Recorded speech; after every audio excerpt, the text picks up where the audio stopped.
E aí pessoal, tudo bom com vocês? O meu nome é Aldrin de Carvalho, esse aqui é o canal do Aldrin, que é o meu canal, e hoje nós estamos aqui para dar prosseguimento à nossa história da filosofia do Giovanni Reale e do Dario Antiseri. Lembrando que vocês podem adquirir este livro aqui e os outros volumes pelos links na descrição, tá? Tanto nessa coleção de 7 volumes, como na coleção de 3 volumes, que é um pouco mais barata. Se vocês comprarem pelo link na descrição, eu ganho uma comissãozinha em cima disso, né? Para você sair o mesmo preço, mas eu ganho uma comissão, o que é sempre muito legal, né? Ajudar aqui a manter o canal e fazer esse projeto aqui, esse trabalho legal que vocês parecem estar gostando, né? Então eu fico muito feliz, eu estou gostando muito de fazer também. E, gente, hoje a gente vem aqui para o último episódio tratando das ciências particulares, sempre confundo, das ciências particulares no período helenístico. Começamos fazendo uma introdução ao período, né, de por que houve esse florescimento das ciências particulares. Depois começamos a falar da matemática, depois da mecânica. Depois da mecânica falamos da astronomia. Depois da astronomia falamos da medicina. E agora, por fim, falamos da geografia. Geografia é um termo que a gente nem mencionou aqui até agora na série e que ele aparece precisamente agora. Então, vamos começar.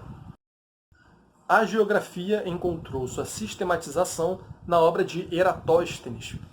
Em 246 a.C., ele foi chamado pelo rei Ptolomeu II a Alexandria como diretor da biblioteca, conforme recordamos, e foi amigo de Arquimedes. Então, foi amigo ali do Arquimedes, do qual a gente já cansou de falar e também agora nem tem muito o que falar, Arquimedes todo mundo conhece. Então o Eratóstenes foi amigo dele, provavelmente sofreu alguma influência, e também ele foi o diretor da biblioteca. Ele era versado em muitos campos do saber, mas não a ponto de impor-se de modo peremptório. Né? E aí a gente vê que interessante, né? Que até agora os autores eles eram muito especializados. O cara da matemática, o cara da matemática. O cara da astronomia é o cara da astronomia, né? Por mais que pressupunha matemática. Mas o cara da medicina é o cara da medicina. Sempre mantendo a independência.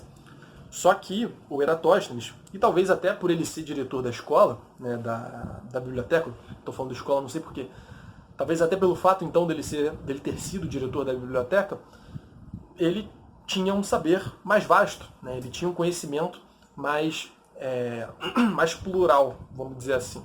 Né? Até porque a geografia surge exatamente com ele. Né? Então, ele exatamente colocou ali um assunto novo, uma proposta nova.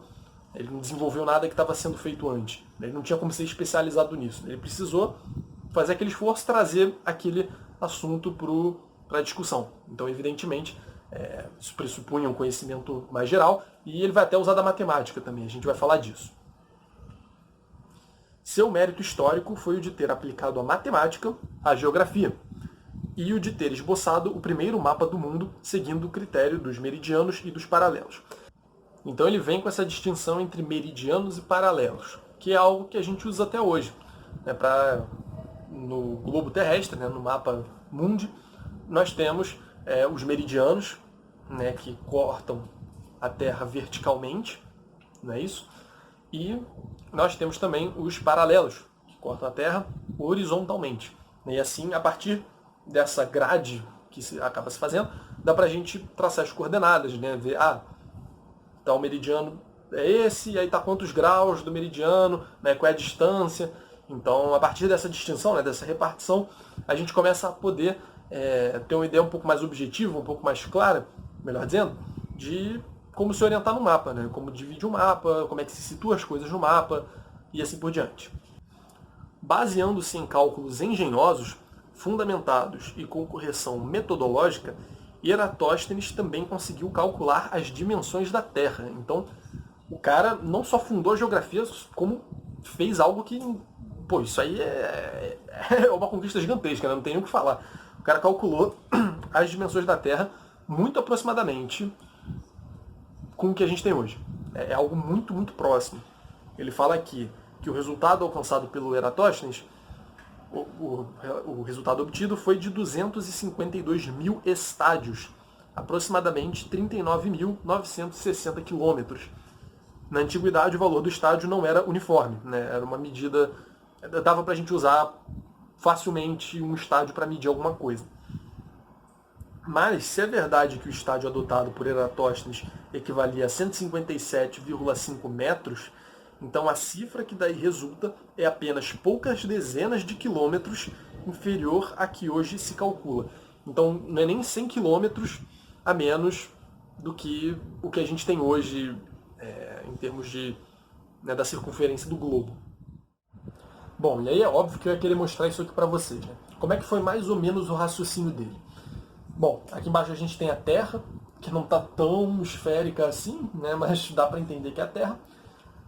O Sol está bem distante, e aqui a gente tem os raios do Sol incidindo sobre a Terra. Né? São essas setinhas aqui que eu fiz. Estão incidindo, raios paralelos incidindo na Terra. E o que ele fez? Né? O Eratóstenes ele colocou algumas varas no chão. Mas não foi tipo, coloquei uma aqui e aí logo ali eu coloquei outra. Não, ele colocou uma em Alexandria, viajou, não sei, eu acho que 1 quilômetro para um lado, não sei, acho que 1.000 quilômetros, não sei, viajou um espaço bom, fincou outra barra dessa e assim por diante. Não sei se ele fez mais, mas enfim, vamos colocar varas no exemplo para ficar mais fácil. Ele então fincou vara em 2 lugares e examinou a sombra que seria gerada por essas varas no chão, em relação aos raios do Sol que estavam incidindo sobre as varas. Vamos lá. Se os raios do Sol estão vindo aqui, a sombra em cada uma dessas posições, em cada uma dessas varas, vai ser naturalmente diferente. Porque olha o seguinte, se a gente tem um raio que vem direto daqui, vou colocar o tracejado assim para ficar mais fácil, que incide certinho sobre essa vara aqui, está um pouco torto, mas deu para entender. Finge que isso aqui está vertical. Não tem nenhuma sombra gerada. É porque ele está vindo reto de cima. A sombra gerada é uma sombrazinha aqui. Só para dizer que tem alguma. Beleza? Agora, o raio que está vindo do mesmo lugar aqui, né? Está vindo paralelo a esse aqui. Quando ele coincidir com essa vara, ele já vai gerar uma sombra maior. Ó. Estão vendo? A vara está aqui, o raio vem de cima e ela gera uma sombra diferente na Terra. Uma sombra maior. Aqui, então, a sombra vai ser maior ainda, não é?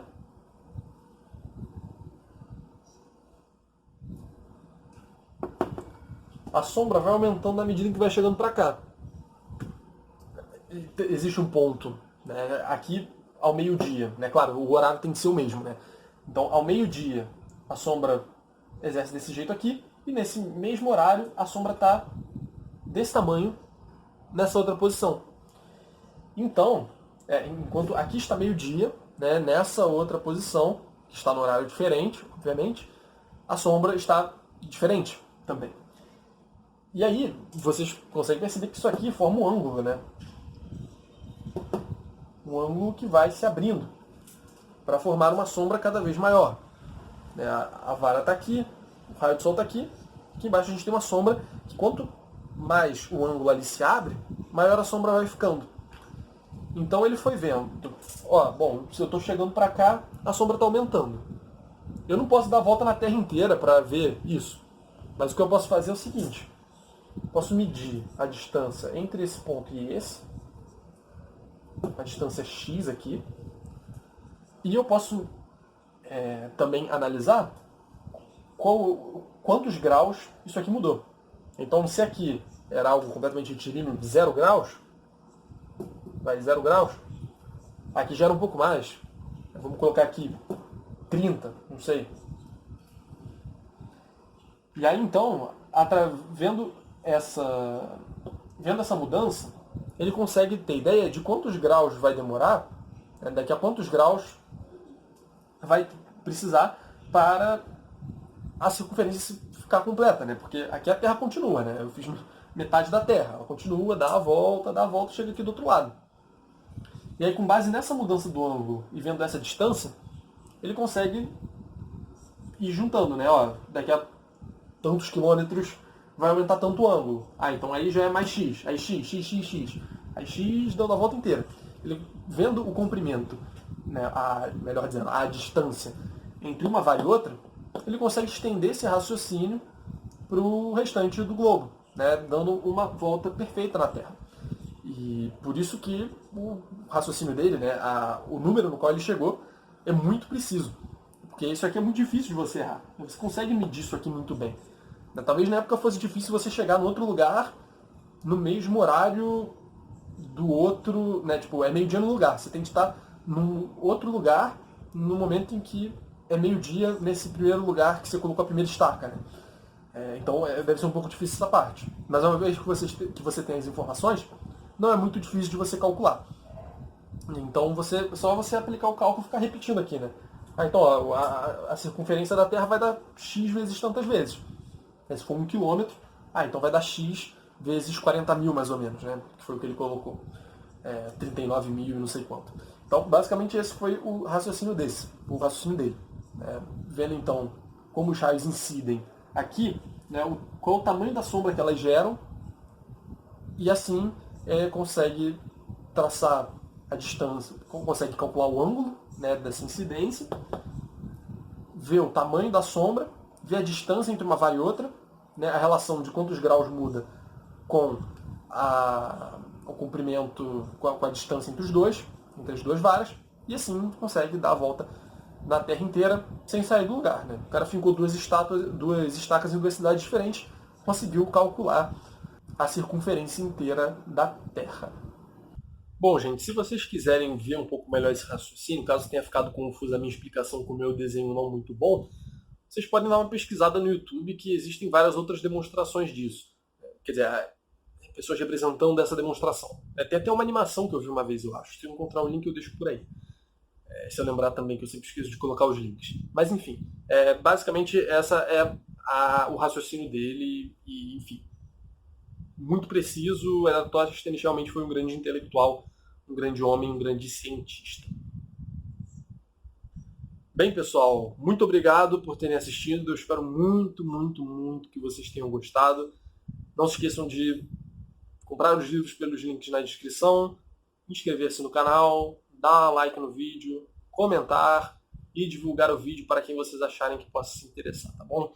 No próximo vídeo já voltamos a falar de filosofia propriamente dita, depois dessa semana aí, desse período falando bastante sobre outros assuntos que são muito interessantes, mas agora a gente volta para a linha da filosofia, tratando finalmente dos últimos desenvolvimentos da filosofia antiga. Valeu, pessoal!